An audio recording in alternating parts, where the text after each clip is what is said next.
Bismillahirrahmanirrahim. Assalamualaikum warahmatullahi wabarakatuh.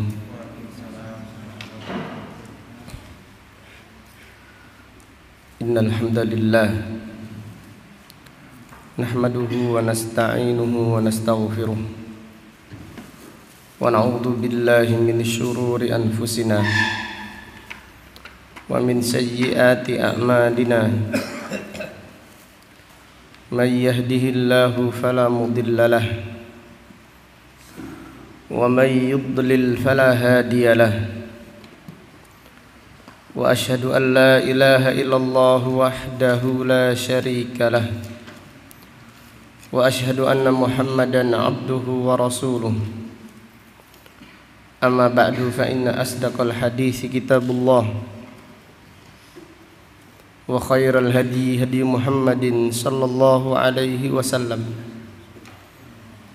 wa syarrul umuri muhdatsatuha wa kullu muhdatsatin bid'ah wa kullu bid'atin dhalalah wa kullu dhalalatin finnar. Alhamdulillah, pada siang yang berbahagia ini, yaitu hari Sabtu tanggal 7 bulan Rabiul Awal tahun 1442 Hijriah, dengan izin Allah Subhanahu wa taala kita melanjutkan kembali kajian tafsir Al-Qur'an dari kitab Taisirul Karimir Rahman fi tafsiri kalamil mannan, yang ditulis oleh Fadilatul Syekh Al-Allamah Abdurrahman Ibnu Nasir Ibni Abdillah As-Sa'di, ulama besar yang dilahirkan pada tahun 1307 Hijriah dan meninggal dunia pada tahun 1376 Hijriah, rahimahullahu ta'ala rahmatan wasi'ah.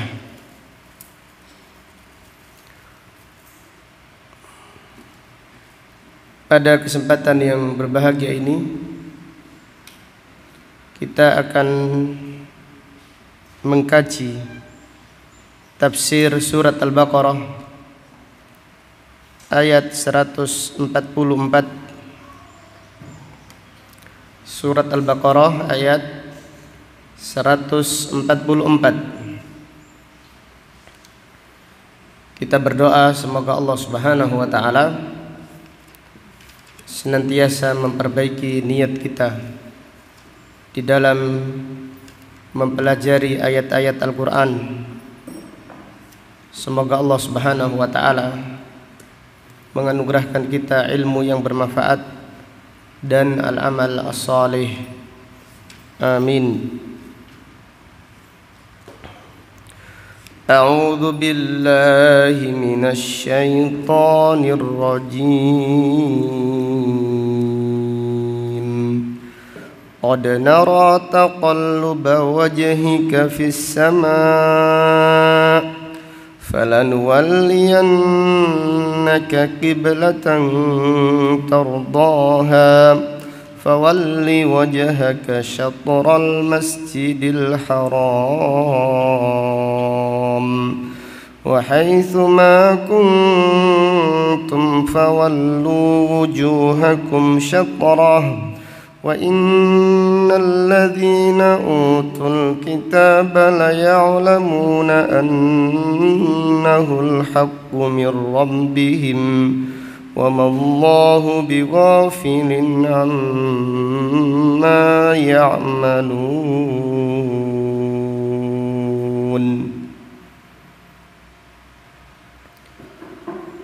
Allah Subhanahu wa taala berfirman, Qad nara taqalluba wajhika fis sama'. Sungguh kami melihat engkau selalu membolak-balikkan wajahmu ke arah langit, yaitu yang dimaksud Nabi Shallallahu Alaihi Wasallam selalu melihat ke arah atas, menanti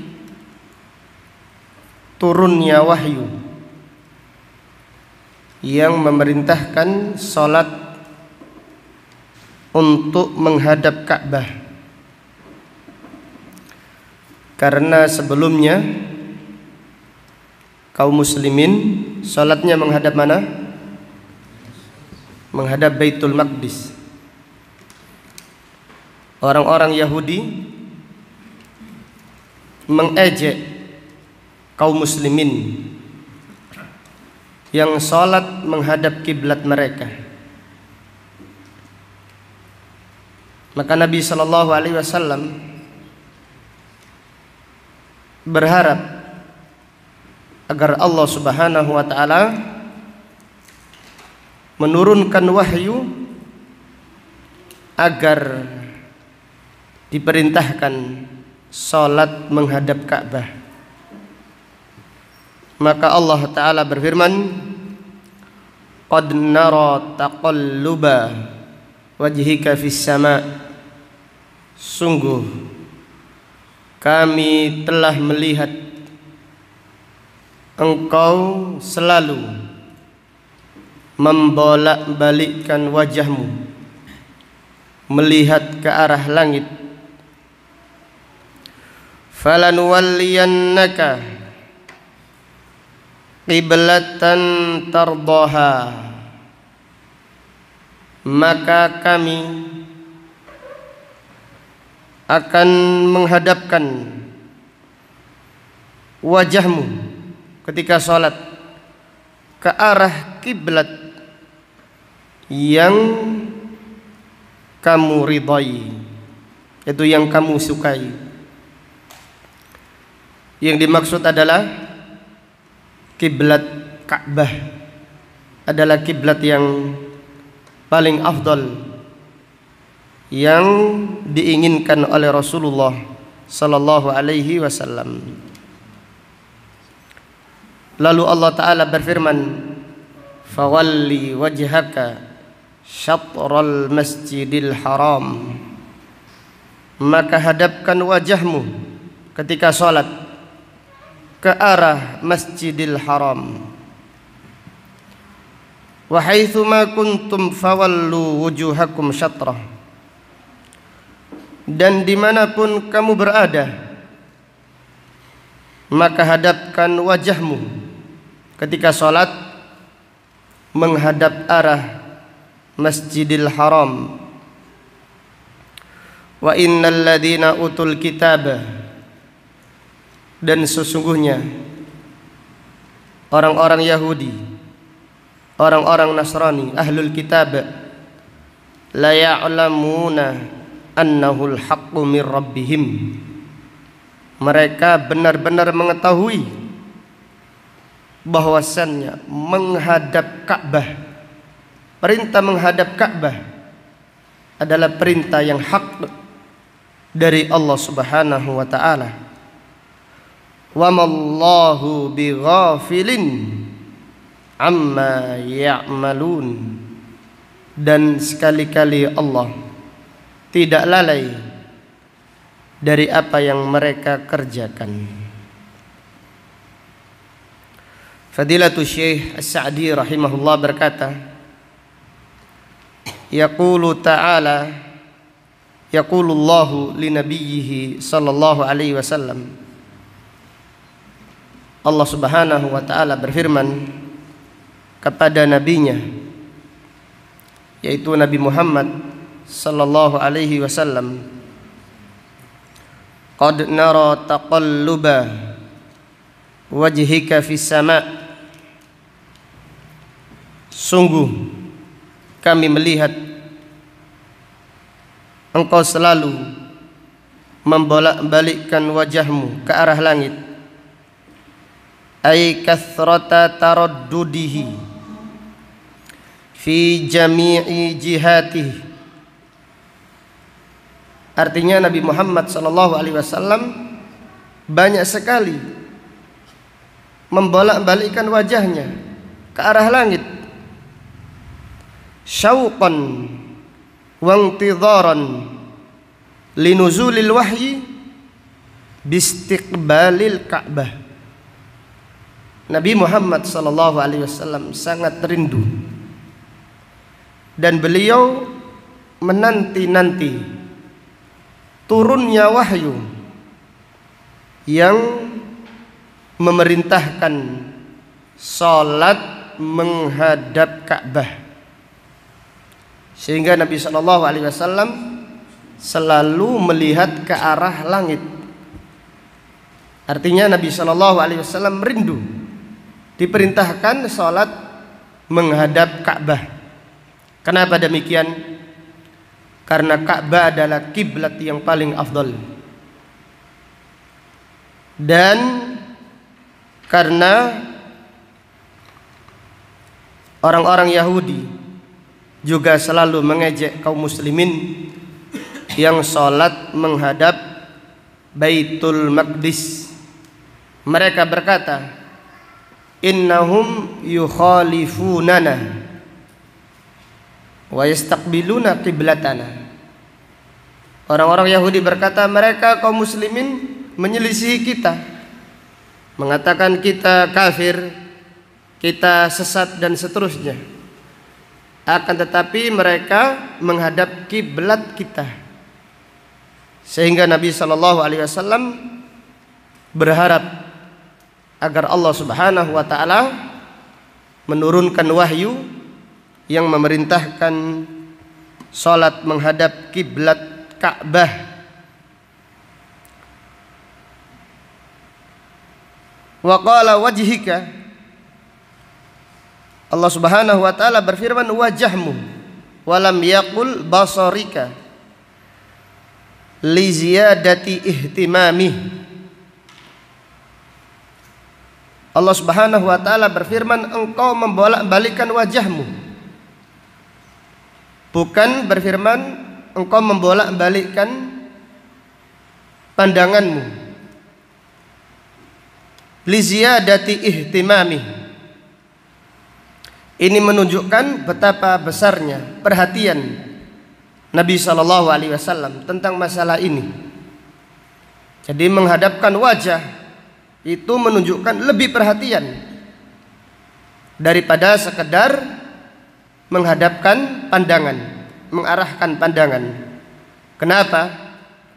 Li'annal wajh asyraf ma fi jasadil insan. Karena wajah adalah sesuatu yang paling mulia dari tubuhnya manusia. Wali anna taqlibal wajhi mustalzimun li taqlibil basar. Dan karena menghadapkan wajah, membalikkan wajah, maka konsekuensinya membalikkan pandangan juga. Tapi kalau memandang melirik belum tentu membalikkan apa? Wajah. Maka Fadilatul Syekh As-Sa'di menjelaskan Nabi sallallahu alaihi wasallam membalikkan wajah, membolak-balikkan wajah. Ini menunjukkan perhatiannya Nabi sallallahu alaihi wasallam, benar-benar sangat perhatian tentang masalah ini. Maka Allah taala berfirman, "Falanuwalliyannaka qiblatan tardaha." Ai nuwajjihuka liwalayatina iyyaka qiblatan tardaha ay tuhibbuha wa hiyal Ka'bah. Allah Subhanahu wa taala berfirman, maka kami memalingkan wajahmu, artinya kami memerintahkan engkau untuk menghadapkan wajahmu di dalam salat ke arah kiblat yang kamu sukai, yaitu Ka'bah. Wa fi hadza bayanun li fadlihi wa syarafihi sallallahu alaihi wasallam. Maka ini menunjukkan kemuliaan Nabi Muhammad sallallahu alaihi wasallam dan kedudukannya yang tinggi di sisi Allah Subhanahu wa taala. Haitsu anna Allah taala yusari'u fi ridahu, yaitu Allah Subhanahu wa taala bersegera, Allah Subhanahu wa taala bersegera memerintahkan perintah salat menghadap kiblat yang diridai, yang diinginkan oleh Rasulullah sallallahu alaihi wasallam. Thumma sarraha lahu biistiqbaliha. Kemudian Allah Subhanahu wa taala menerangkan dengan jelas, yaitu perintah salat menghadap Ka'bah. Faqala, Allah taala berfirman, fawalli wajhaka syatral masjidil haram, maka hadapkan wajahmu ketika salat ke arah Masjidil Haram. Wal wajhu ma uqbila min badalil insan. Wajah, fawalli wajhaka, wajah adalah apa yang dihadapi dari badannya manusia, maka dinamakan wajah karena ketika seseorang melihat menghadapnya. Maka Fadilatul Syekh Sa'di menjelaskan wal wajhu ma uqbila min badalil insan. Wa haitsu ma kuntum, dan dimanapun kalian berada, min barrin wa bahrin, syarqin wa gharbin, janubin wa shimalin, dan dimanapun kamu berada, di daratan atau di lautan atau bahkan di udara, timur ataupun barat, utara ataupun selatan, fawallu wujuhakum syatrah, maka hadapkan wajahmu ke arah Masjidil Haram, ai jihatahu. Jadi syatrah, hadapkan wajahmu ke arah Masjidil Haram. Fafiha ishtiratu qiblatil Ka'bah, fafiha ishtiratu istiqbalil Ka'bah lis-shalawati kulliha fardiha wa nafliha. Maka ayat ini menjelaskan dipersyaratkan menghadap Ka'bah di dalam semua salat, baik salat yang wajib ataupun salat yang sunnah, salat fardu ataupun salat nafilah, dipersyaratkan menghadap kiblat. Maka para ulama menjelaskan menghadap kiblat adalah salah satu syaratnya salat. Wa innahu in amkana istiqbalu ainiha wa illa fayakfi syatraha wa jihataha. Kalau bisa menghadap Ka'bah, yaitu menghadap lurus, menghadap Ka'bah. Ini kalau bisa. Ini bagi orang yang ada di sekitar Masjidil Haram, atau bagi mereka yang masjidnya dekat dengan Masjidil Haram. Wa illa, kalau tidak sanggup, tidak mungkin, seperti kita yang jauh di Indonesia, cukup menghadap setengahnya atau menghadap ke arahnya. Jadi kita yang jauh dari Indonesia cukup menghadap arahnya saja. Tidak perlu setiap kali kiblatnya digeser. Sehingga diumumkan, selalu diumumkan nanti atau siang hari ini atau siang besok, biasanya seperti itu, siang besok matahari pas di tengah-tengah apa? Di atas apa? Ka'bah. Luruskan kiblat. Apa maksudnya? Masjidnya digeser gitu. Atau garisnya yang digeser. Terus seperti itu. Tidak demikian. Jelas ya? Maka Rasulullah sallallahu alaihi wasallam bersabda, "Ma bainal masyriqi wal maghribi qiblah." Antara timur dan barat adalah kiblat. Kenapa demikian? Karena kiblatnya penduduk Madinah menghadap mana? Selatan. Kiblatnya penduduk Madinah selatan. Maka antara timur dan barat yang penting menghadap selatan. Itu adalah kiblat. Kalau kita orang Indonesia berarti antara utara dan apa? Selatan adalah kiblat. Yang penting menghadap arahnya saja. Barat condong ke utara sedikit sah, barat lurus juga sah. Maka Allah Ta'ala berfirman, fawalli wajhaka syatral masjidil haram. Hadapkan wajahmu ke arah. Jadi syatr itu pada asalnya artinya setengah. Syatrun itu bahasa Arabnya setengah. Tetapi diartikan para ulama syatrun artinya jihata. Para ulama tafsir mengartikan fawalli wajhaka syatral masjidil haram. Hadapkan wajahmu ke arah Masjidil Haram. Jadi sekiranya masjid yang dibangun menghadap apa? Barat, sedangkan kiblat itu agak utara, sudah sah, tidak perlu digaris lagi. Kemudian nanti ada pengumuman lagi, garisnya dipindah lagi, dipindah terus. Ini menyelisihi sunnatu Rasulullah sallallahu alaihi wasallam. Kemudian Fadilatul Syekh As-Sa'di berkata, wa annal iltifata bil badan mubtilun lis-shalah.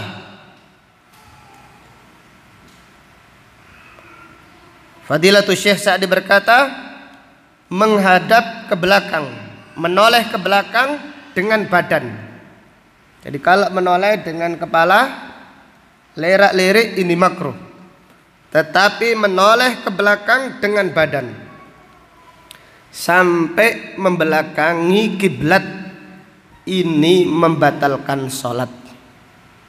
Jadi seseorang sholat dengan sengaja, dia membalikkan badannya ke arah yang berlawanan dengan kiblat, maka ini membatalkan sholat. Li'annal amra bisyai' nahyun an diddihi. Karena perintah melaksanakan sesuatu, larangan sebaliknya. Jadi kalau kita diperintahkan menghadap kiblat, kebalikannya larangan apa? Larangan membelakangi kiblat. Maka siapa yang membelakangi kiblat dengan sengaja, maka sholatnya tidak sah. Kemudian beliau berkata rahimahullah, walamma dzakara ta'ala fi ma taqaddam al-mu'taridina ala dzalika min ahlil kitabi wa dzakara jawabahum. Ketika Allah Subhanahu wa taala menyebutkan protesnya tentang kiblat dari ahlul kitab atau yang lain, dan Allah Subhanahu wa taala sudah membantah protes tersebut. Artinya disebutkan pada ayat sebelumnya ahlul kitab protes, kenapa kaum muslimin kok sholatnya menghadap Ka'bah, padahal sebelumnya mereka menghadap Baitul Maqdis. Allah Subhanahu wa taala sudah menyebutkannya dan Allah sudah membantahnya. Dan pada ayat ini dzakarahuna anna ahlal kitabi wal ilm minhum ya'lamuna annaka fi dzalika ala haqqin wadih.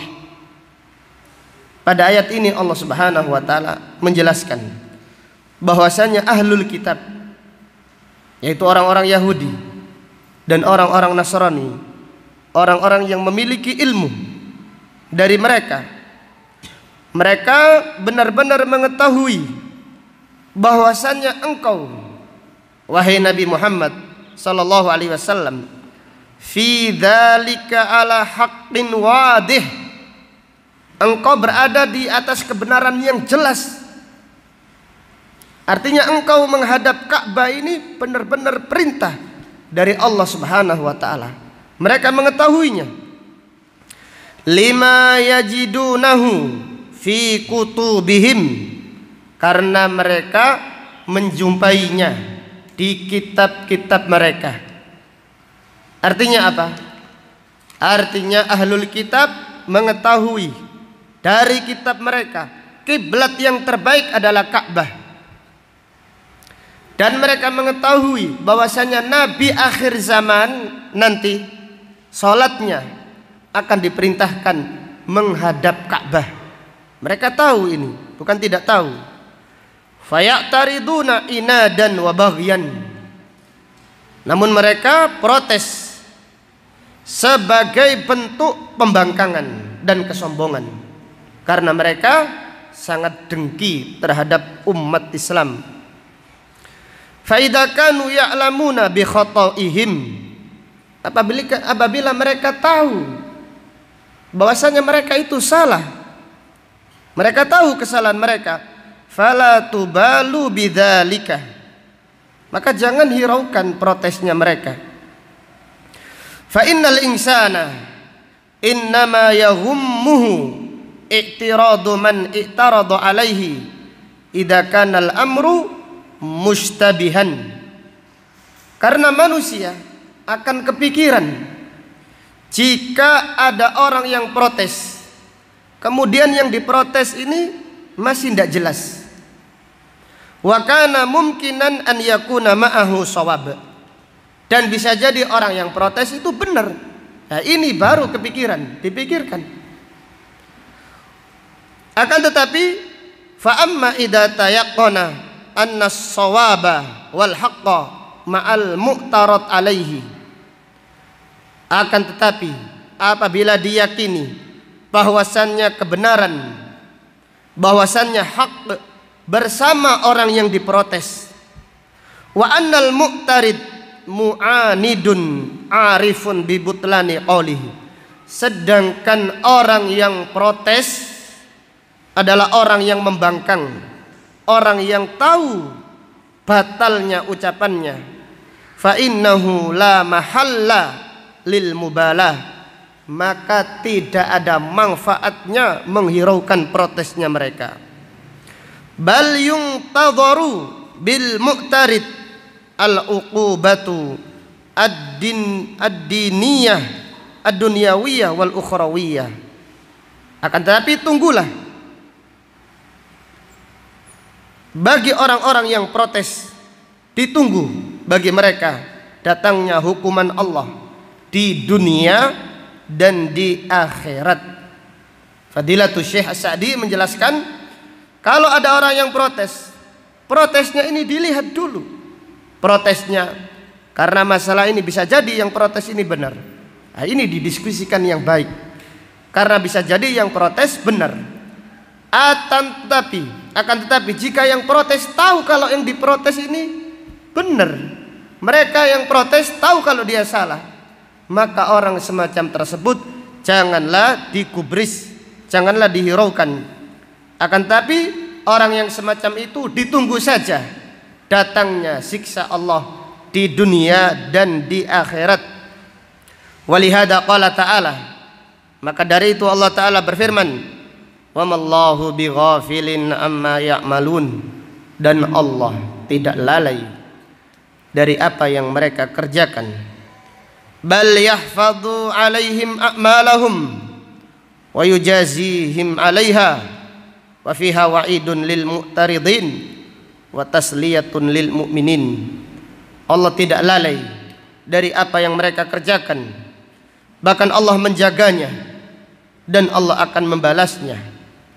Dan pada ayat ini adalah peringatan keras bagi orang-orang yang protes terhadap perintah Allah dan syariatnya. Dan pada ayat ini terdapat pelajaran tasliyatun lil mu'minin. Allah Subhanahu wa taala menghibur orang-orang yang beriman. Jangan menghiraukan protesnya orang-orang yang tidak jujur. Jangan menghiraukan protesnya orang-orang yang tidak objektif, tidak punya keadilan di dalam ucapan mereka. dari ayat yang agung ini terdapat beberapa pelajaran yang bisa diambil.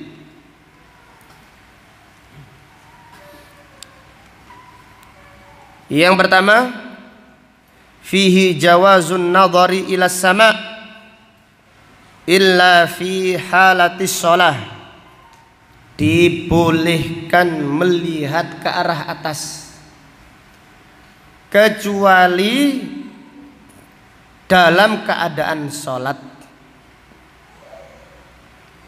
Jadi sebagian kelompok sufi mengatakan orang yang baik itu tidak boleh melihat atas. Ini pendapat yang salah, tidak ada dalilnya. Pernah tahu? Jadi orang-orang sufi saking tawaduknya, saking baiknya menurut mereka, jadi harus adab, tidak boleh melihat atas. Jadi kalau ada sesuatu yang di atas itu gak boleh dilihat. Melihat ke arah langit ini tidak baik, kurang adab. Ini salah. Rasulullah SAW pada ayat ini melihat ke arah apa? Atas. Yang dilarang melihat atas ketika apa? Ketika sholat. Rasulullah SAW bersabda, la yantahiyanna aqwamun an raf'ihim absarahum ila as-sama'i fi shalah aw la tukhtafanna absaruhum. Tidaklah mereka berhenti melihat ke arah atas ketika sholat, atau pandangan mereka, penglihatan mereka disambar, artinya tidak kembali pandangan tersebut. Jadi yang dilarang melihat ke arah atas ketika sholat. Adapun di luar sholat tidak mengapa seseorang melihat ke arah atas. Dari ayat ini terdapat pelajaran fihi itsbatu sifatil uluwi lillah, mengimani ketinggian Allah Subhanahu wa taala. Jadi Allah Subhanahu wa taala itu memiliki arah, yaitu arah atas. Allah Subhanahu wa taala memiliki arah, yaitu arah atas. Maka Ahlu Sunnah wal Jamaah menetapkan bahwasannya Allah Maha Tinggi di atas arsy. Kita mengimaninya.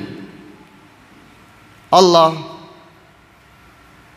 Maha Sempurna, Allah tidak membutuhkan tempat. Tetapi Allah Subhanahu wa taala, sebagaimana ini adalah prinsip akidah Ahlus Sunnah wal Jamaah, Allah Subhanahu wa taala bersemayam di atas arsy. Adapun kelompok Al-Mu'tazilah, kelompok Al-Jahmiyah mengingkari hal ini. Mengingkari Allah Subhanahu wa taala berada di atas, diingkari. Adapun kelompok Asy'ariyah menyatakan Allah di atas, tapi kita tidak tahu, tidak boleh mengatakan Allah di atas, tidak boleh. Jadi kelompok Asy'ariyah meyakini iya Allah di atas, namun kita tidak tahu. Tidak boleh kita mengatakan di atas, itu tidak boleh. Tidak boleh menunjuk, karena Allah itu tidak membutuhkan arah menurut mereka. Jadi akidah yang membingungkan. Kelompok Al-Mu'tazilah, kelompok Al-Jahmiyah, mereka tegas mengatakan Allah tidak dilihat pada hari kiamat, yaitu Allah tidak dilihat oleh orang-orang beriman di surga. Adapun kelompok Asy'ari mengatakan Allah dilihat, tapi nggak tahu bagaimana. Jadi mereka mengatakan seperti orang mimpi, seperti orang mimpi melihat sesuatu tidak ada arahnya. Jadi akidah yang bingung, akidah rusak itu membingungkan. Jadi kelompok Al-Asy'ari mengatakan orang-orang yang beriman melihat Allah, tapi tidak ada arahnya.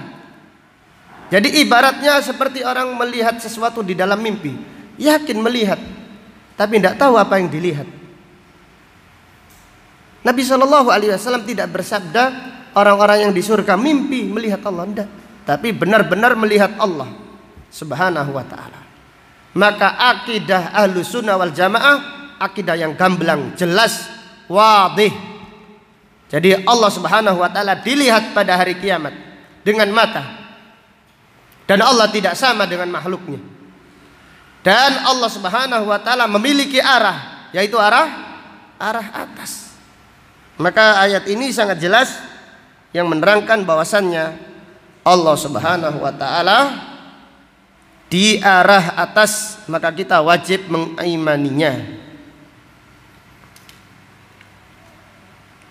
Kemudian pelajaran berikutnya dari ayat ini, fihi uluwu manzilatin nabi sallallahu alaihi wasallam indallah,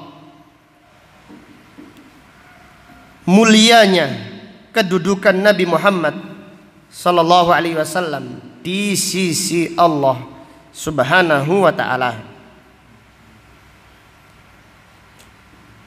Jadi ayat ini menjelaskan mulianya kedudukan Nabi Muhammad sallallahu alaihi wasallam di sisi Allah Subhanahu wa ta'ala. Maka Allah pada ayat ini memerintahkan orang-orang yang beriman salat menghadap kiblat yang diinginkan, yang diridhai, yang disukai Rasulullah sallallahu alaihi wasallam.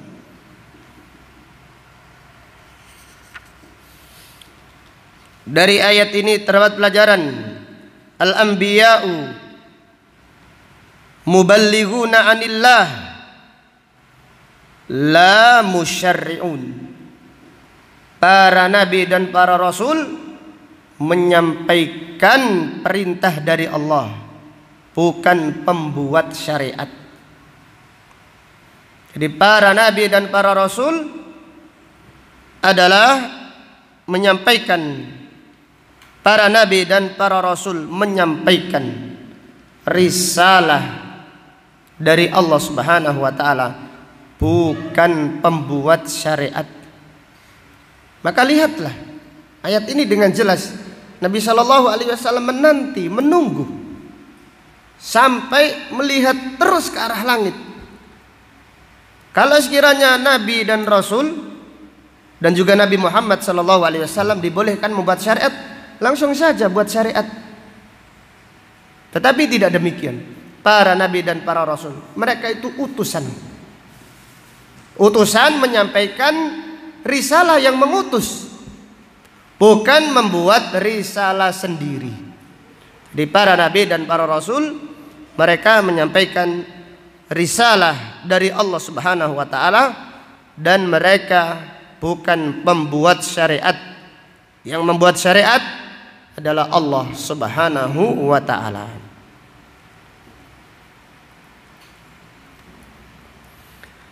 Kemudian pelajaran berikutnya dari ayat ini, fihi syaraful Ka'bah. Dari ayat ini terdapat pelajaran penjelasan tentang kemuliaan Ka'bah. Ka'bah adalah masjid yang paling mulia.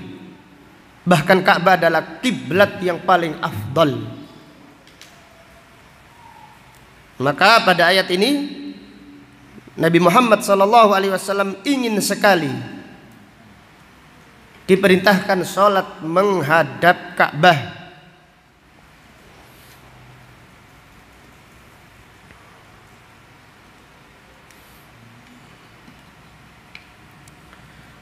Dari ayat yang mulia ini terdapat pelajaran, idza tazahamat al-masalih quddima a'laha. Jika ada dua kebaikan,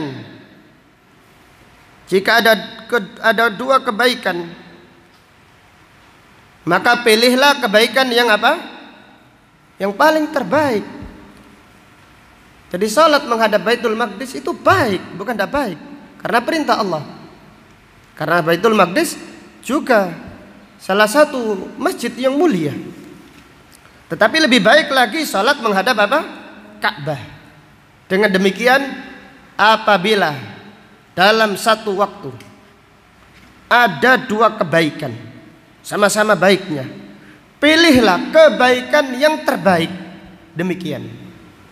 Maka para ulama menjelaskan ibadatun muslah, ibadah yang terbaik. Lihat waktunya, lihat waktunya, waktunya melakukan apa, pilihlah yang terbaik, walaupun sama-sama apa baiknya.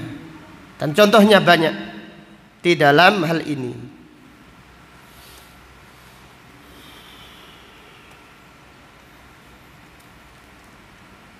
Kemudian pelajaran berikutnya dari ayat ini terdapat pelajaran fihi syarafu hadhil ummah, kemuliaan umat Islam, umat yang terbaik. Dipilihkan Allah Subhanahu wa taala kiblat yang terbaik. Dipilihkan Allah Subhanahu wa taala kitab yang terbaik, dan dipilihkan Allah Subhanahu wa taala nabi yang terbaik. Jadi ini menunjukkan kemuliaan umat Islam, umat yang terbaik, kiblatnya terbaik, kitabnya terbaik. Demikian pula nabinya, Nabi Muhammad SAW adalah nabi yang terbaik, yang paling mulia di sisi Allah Subhanahu wa taala.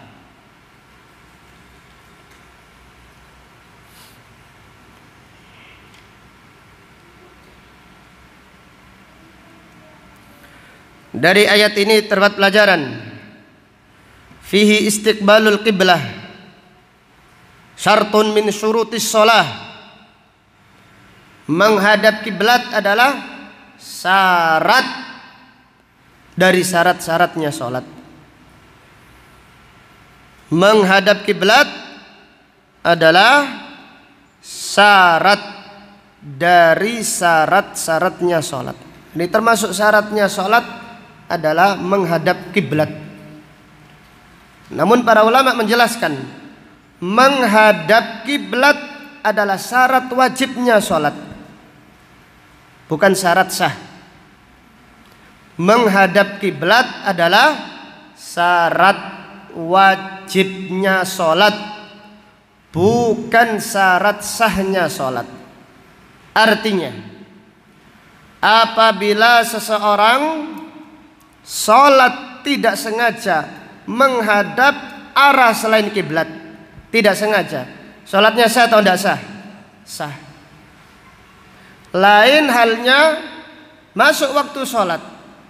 Masuk waktu salat ini syarat sah. Masuknya waktu salat adalah syarat sahnya salat. Contoh, seseorang salat duhur tidak sengaja jam 11. Sudah terang matahari, dia tidak tahu kalau ini belum masuk waktu duhur, tapi dengan tidak sengaja sholat duhur. Kemudian setelah selesai sholat baru mendengarkan adzan. Kita bertanya, sholatnya tadi sah atau tidak sah? Sah atau tidak sah? Hah? Sah atau tidak sah? Tidak sah. Kenapa? Karena masuk waktu sholat adalah syarat sahnya apa? Sholat. Jika ditinggalkan dengan sengaja, sholatnya tidak sah. Jika ditinggalkan karena lupa, sholatnya juga tidak sengaja. Karena masuk waktu sholat adalah syarat sahnya sholat. Adapun menghadap kiblat adalah syartu wujubis sholat, syarat wajibnya sholat. Artinya, jika seseorang tidak sengaja sholat menghadap ke arah selain kiblat, maka sholatnya sah, tidak perlu diulangi lagi.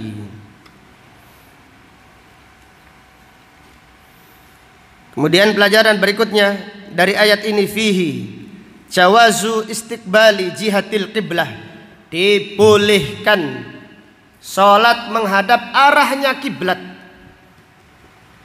tidak harus lurus, dan ini mustahil bagi orang yang jauh dari Masjidil Haram. Maka dibolehkan menghadap arahnya kiblat. Allah Ta'ala berfirman, fawalli wajhaka syatral masjidil haram.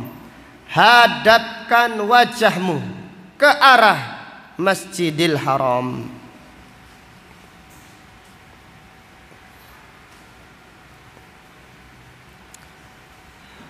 Kemudian sebagian ulama berpendapat dari ayat ini terdapat pelajaran siapa yang sholat di depan Ka'bah, maka diperintahkan baginya menghadap Ka'bah, tidak melihat ke arah sujud. Sebagian ulama berpendapat istadalla ba'dul ulama bimasyru'iyatin nadhar ilal Ka'bah fi sholati amamaha. Sebagian ulama berpendapat kalau sholat di depan Ka'bah disyariatkan menghadap Ka'bah. Namun wallahu ta'ala alam, pendapat yang lebih kuat, walaupun kita sholat di depan Ka'bah diperintahkan menghadap mana? Wajah kita. Pandangan kita diperintahkan tetap melihat ke arah sujud. Aisyah radhiyallahu anha menceritakan salatnya Nabi sallallahu alaihi wasallam di dalam Ka'bah. Salat di dalam Ka'bah. Aisyah berkata, "Ma khallafa basaruhu maudhi'a sujudihi." Pandangan Nabi sallallahu alaihi wasallam tidak berpaling dari arah sujudnya. Jelas ya? Ini menunjukkan kita harus menafsirkan Al-Quran dengan apa? Dengan sunnah. Kita harus menafsirkan Al-Quran dengan sunnah. Perintah menghadap Ka'bah bukan perintah melihatnya. Jelas ya? Tetapi kita diperintahkan menghadap ke arah. Adapun pandangan kita ketika sholat walaupun di depan Ka'bah, lebih utama kita mengikuti sunnah Rasulullah sallallahu alaihi wasallam, yaitu tetap menghadap ke arah sujud. Jadi pandangan kita tetap melihat ke arah sujud. Wallahu ta'ala a'lam.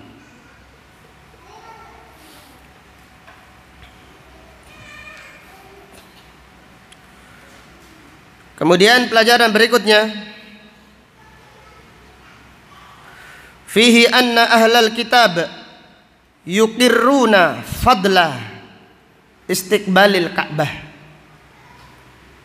Dari ayat ini terdapat pelajaran bahwasannya ahlul kitab mengakui keutamaan salat menghadap Ka'bah. Bahwasannya ahlul kitab mengakui keutamaan salat menghadap Ka'bah. Ini pengakuan mereka, sehingga mereka sangat iri terhadap umat Islam yang diberi oleh Allah Subhanahu wa taala kiblat Ka'bah. Mereka sangat iri hati. Bukan mereka tidak tahu, mereka tahu. Tapi mereka iri hati terhadap umat Islam dalam hal ini. Kemudian pelajaran berikutnya, fihi dhammul hasad, celaan bagi orang-orang yang hasad. Jadi berapa banyak yang menolak kebenaran bukan karena tidak tahu. Berapa banyak yang menolak kebenaran karena hawa nafsu, yaitu karena dengki. Jadi gara-gara Nabi yang diutus di akhir zaman adalah dari Bani Ismail, maka orang-orang Yahudi yang mereka adalah keturunan Bani Ishaq, mereka tidak mau beriman.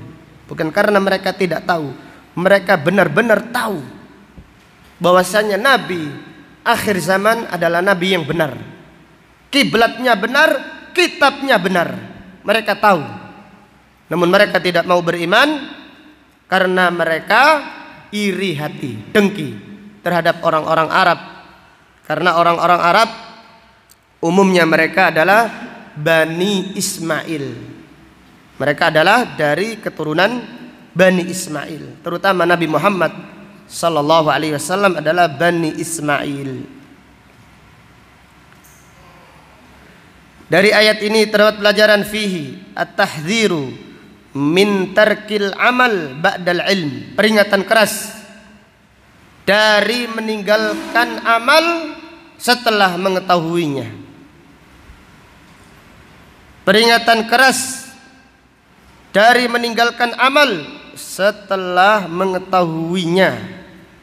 Demikian orang-orang Yahudi dilaknat oleh Allah karena mereka tidak mengamalkan ilmu yang sudah mereka ketahui.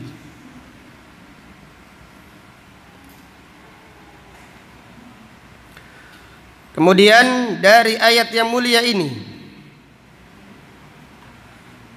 terdapat pelajaran fihi dhammul i'tirad. Dhammul i'tirad, celaan bagi orang-orang yang protes an hukmillah. Celaan bagi orang-orang yang protes, memprotes hukum-hukum Allah, syariat-syariatnya. Demikian orang-orang Yahudi selalu saja protes. Kalau Nabi Muhammad SAW diprotes, itu biasa. Mereka protes kepada Nabi yang terbaik bagi mereka, menurut mereka, yaitu Nabi Musa alaihissalam.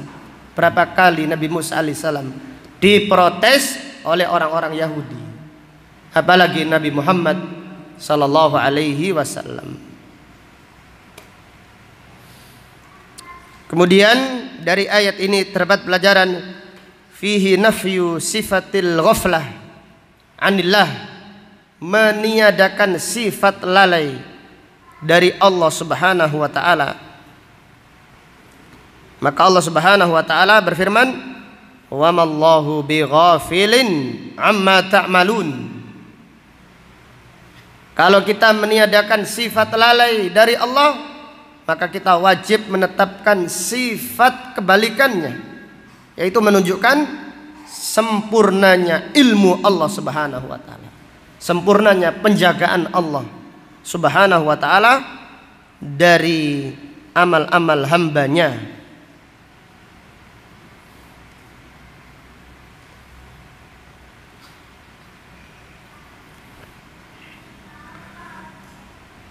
Dari ayat ini terdapat pelajaran fihi al-hadar minal uqubah ad-dunyawiyah wal ukhrawiyah bisababil i'tirad an hukmillah. Hati-hati dari datangnya hukuman Allah di dunia dan di akhirat disebabkan protes terhadap syariat Allah. Jadi hati-hati dengan datangnya hukuman Allah di dunia dan di akhirat, cepat atau lambat. Jadi orang yang protes, orang-orang yang menolak hukum Allah, kalau mereka tidak sadar, kalau mereka tidak tobat, maka Allah Subhanahu wa taala akan mengadab mereka. Kalau tidak di dunia, Allah akan mengadab mereka di akhirat nanti. Maka Allah Ta'ala berfirman mengancam, wa mallahu bighafilin amma ya'malun, dan Allah tidak lalai dari apa yang mereka kerjakan. Wallahu Ta'ala a'lam bishawab. Demikian apa yang dapat disampaikan pada kajian siang hari ini. Insyaallah akan kita lanjutkan pada pengajian besok. Subhanaka Allahumma wa bihamdika asyhadu an la ilaha illa anta astaghfiruka wa atubu ilaik. Walhamdulillahi rabbil alamin. Assalamualaikum warahmatullahi wabarakatuh.